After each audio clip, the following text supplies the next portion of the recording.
suis heureux de vous retrouver pour cette conférence de maladies infectieuses. Je suis le docteur Kevin Chevalier, je suis un docteur junior en médecine interne en Île-de-France. Allons-y sans plus tarder, on va commencer par une petite introduction slash cours sur l'antibiothérapie aux EDN. Alors, pour initier ce petit topo, on va revenir à des bases et notamment au groupe d'antibiotiques. On différencie sur le plan pharmacodynamique, deux types d'antibiothérapie. Les antibiotiques bactériostatiques, qui sont une substance capable d'inhiber la croissance d'une bactérie, d'une colonie de bactéries, ce qui fait que ce type d'antibiotique ne va pas détruire lui-même les bactéries. On l'oppose aux antibiotiques bactéricides, qui eux ont la capacité de détruire directement les bactéries. Déjà, de cette première différence entre les deux groupes d'antibiotiques, on peut noter une chose, c'est que si un patient est grave, si un patient a une infection avec un sepsis ou un choc septique, qu'on a envie d'aller vite et de vite traiter le patient, il faudra privilégier de façon extrêmement importante les antibiotiques plutôt bactéricides par rapport aux antibiotiques bactériostatiques. Et vous verrez qu'on va en reparler plusieurs fois dans ce topo.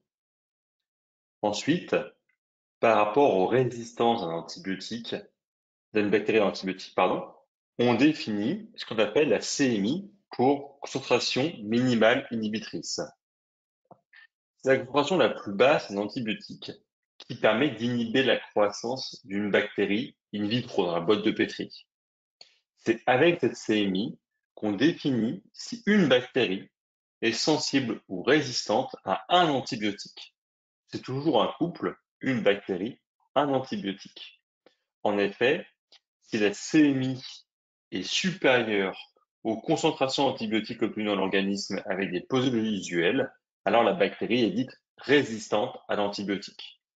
On va prendre un exemple. Vous avez Madame Michou, une patiente de 78 ans, qui consulte aux urgences pour un tableau d'infection urinaire haute, de pyélonéphrite aiguë. Vous réalisez un ECPU qui retrouve un Escherichia coli, un E. coli. Pour ce E. coli, on vous rend une sensibilité à l'amoxicilline qui est, je veux dire une grosse bêtise, on s'en fout, de 0,5 g par litre. Vous comparez ces 0,5 g par litre à des ABAC qui vous disent que si vous mettez la posologie usuelle d'amoxicilline, à savoir 1 g x 3, vous aurez une concentration de l'antibiotique dans Madame Michou qui sera de 3 g par litre. Donc dit autrement, si vous mettez de l'amox, vous aurez plus d'amox dans la patiente qu'il n'en faudrait pour inhiber la croissance de la bactérie. La concentration dans la patiente est supérieure à la CMI, la bactérie est donc sensible à l'antibiotique. À l'inverse, même situation, Madame Mijoux, même âge, même tableau clinique, de nouveau un Escherichia coli. Cette fois-ci, sa CMI pour l'amoxicilline est à 6 g par litre. Votre amoxicilline à 1 g x 3 sera toujours à 3 g par litre. Et donc là, dans cette situation, vous aurez une concentration d'antibiotiques dans la patiente plus basse que la CMI, et donc la bactérie sera résistante à l'amoxicilline. Sur le plan maintenant pharmacocinétique, on va là aussi différencier deux types d'antibiotiques.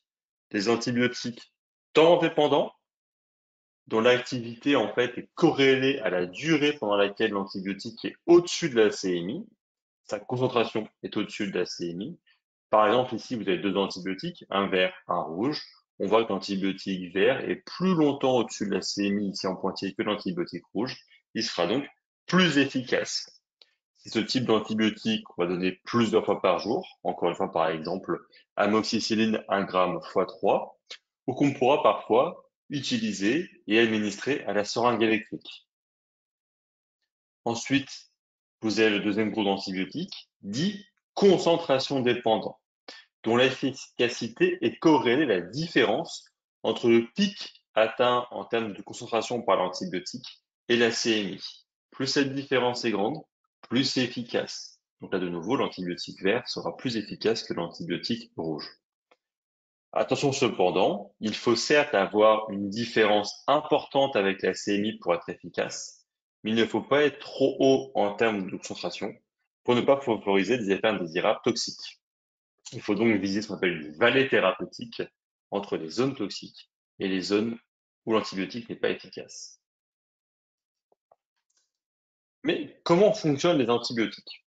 Alors, de façon simplifiée, les antibiotiques ont trois grandes cibles. La première cible, c'est la paroi de la bactérie, en pouvant inhiber la synthèse, de cette paroi. Deuxième grande possibilité, inhiber la capacité de la bactérie à produire des protéines, soit des protéines qui ont un rôle dans la survie de la bactérie, soit des protéines qui ont un rôle dans la réplication de la bactérie. Troisième grand mode d'action, on peut aller inhiber la synthèse de l'ADN, empêchant la bactérie de répliquer son matériel génétique et donc de se dupliquer, mais aussi empêchant la bactérie de réparer les lésions induites à son ADN de par l'activité quotidienne de cette bactérie, et donc entraînant la mort de cette bactérie, avec donc un fort effet bactéricide.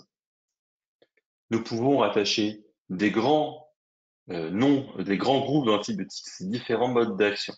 Par exemple, l'inhibition de la synthèse de la paroi bactérienne est tributaire des bêta-lactamines et des glycopeptides, la vancomycine.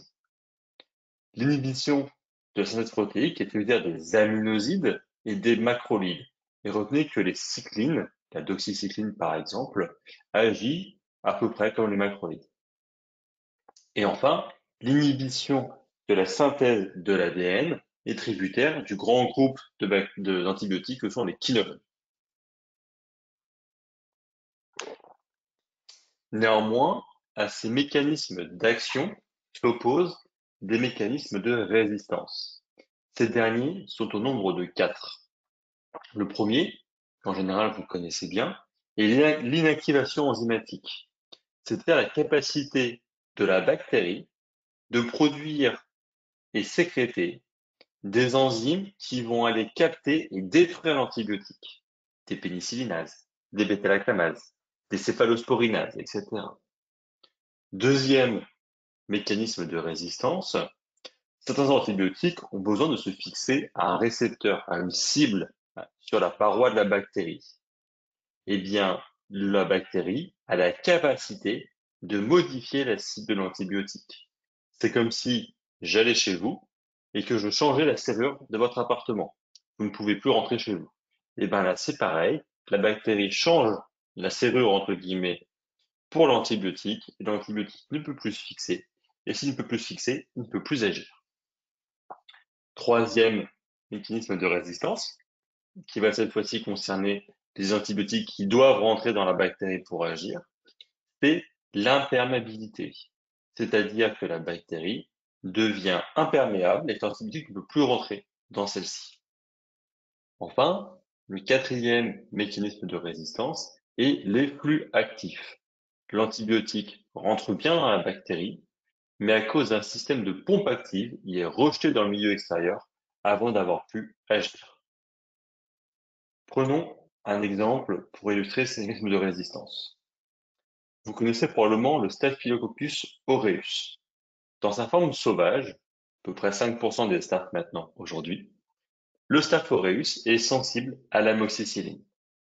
Dans sa forme communautaire la plus commune, justement, le Staph aureus methyels, eh ben, ce Staph aureus devient résistant à l'amoxicilline, mais garde une sensibilité à l'augmentin, c'est-à-dire à la combinaison amoxicilline-acide clavulanique.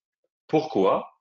Ben parce que ce SAMS a la capacité de produire une enzyme qui va détruire les pénicillines, dit pénicillinase.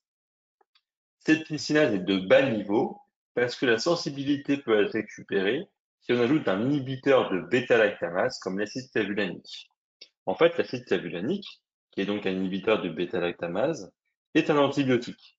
C'est un antibiotique pour lequel l'enzyme a une plus grosse affinité que pour l'amoxicilline. Donc l'enzyme va aller attraper l'acide clavulanique, laissant libre l'amoxicilline pour aller agir sur la bactérie. Ceci est vrai quand la pénicillinase, je vous le disais, est de bas niveau. Quand la pénicillinase devient de haut niveau ou est de haut niveau, comme par exemple les bêta-lactamases à spectre étendu, les BLSE, la capacité et la force de l'enzyme est tellement importante qu'elle détruit à la fois l'inhibiteur de bêta-lactamase et enfin l'antibiotique Princeps. Enfin, vous connaissez probablement le SARM, Staph aureus méthylrésistant, qui lui est résistant, pour faire simple, à la totalité des bêta-lactamines. Pourquoi? Parce qu'en fait, il modifie la cible des bêta-lactamines, il modifie cette cible qui s'appelle la PLP. PLP pour protéines liant les pénicillines. En modifiant cette cible, les bêta-lactamines ne peuvent plus s'accrocher et peuvent plus fonctionner. Ainsi, pour traiter les patients qui ont cette bactérie, on va utiliser un antibiotique qui lui aussi agit en inhibant la synthèse de la paroi des bactéries, mais via un récepteur différent. Et cet antibiotique, c'est les glycopeptides, c'est la vancomycine. Ainsi, dans les bactéries, les résistances peuvent être innées ou acquises. Innées, cela veut dire que toutes les bactéries naissent avec la même résistance au même antibiotique. Par exemple, Listeria monocytogenes ou les entérocoques sont résistants au C3G, alors qu'ils sont sensibles aux pénicillines. Pourquoi? Parce que leur PLP, toujours elle, peut fixer la conformation pénicilline, mais pas la conformation céphalosporine. Ces résistances peuvent aussi être acquises et cette acquisition se fait à cause de la pression des antibiotiques utilisés aujourd'hui en clinique avec diffusion de ces souches résistantes. Et vous en connaissez plusieurs comme le SARM ou le E. coli BLSE.